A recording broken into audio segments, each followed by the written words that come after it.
was this time last week that a couple from Southwest Virginia was preparing to go to the Route 91 Harvest Festival in Las Vegas. And tonight, we're hearing their story as they were right in the middle when the gunman opened fire.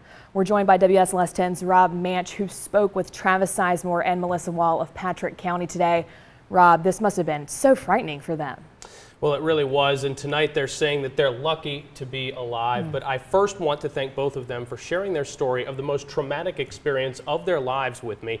And they did have a very unique perspective. Now, they say the single exit to the concert created a dangerous situation for people trying to flee that night, and there was absolute confusion from people not knowing where the gunfire was coming from. Now, tonight, they're sharing their story of that terrifying night from when they first arrived at the concert to when chaos erupted.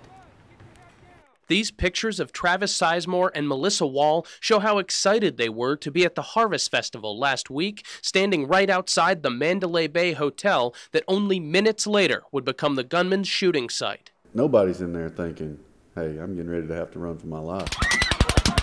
Sizemore described his confusion when the first shots rang out. I didn't think it was gunfire. I mean, I heard it probably 10 times. And I looked at Melissa, I said, I think that's fireworks. And she said, no, it sounds like a gun. Sizemore says it wasn't until he saw people running past him that he realized his life was in danger. There was people falling. I think I stepped on a couple people. And I think it was just from being trampled.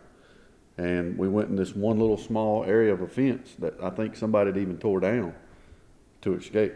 While we were running, I called my mom, because I thought that it was my last phone call, and I wanted to tell her that I loved her and my dad and to take care of my kids, and you know, that I was going to run for my life. The couple ran across the street to the MGM Grand Hotel. And once we were in the elevator, some ladies, they were from Pittsburgh, said, we're staying here, and we're like, we're coming in your room. Sizemore says it wasn't until almost half an hour later that they started to see the first reports on the news of the death toll.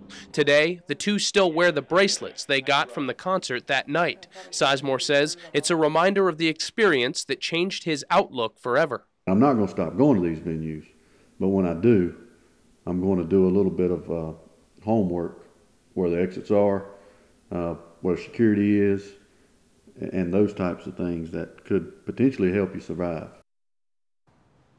And Sizemore also told me that he's thankful for the bravery of the first responders that night. He says as he was running away from the gunfire, the officers were running towards it to help victims. In studio, Rob Manch, WSLS 10.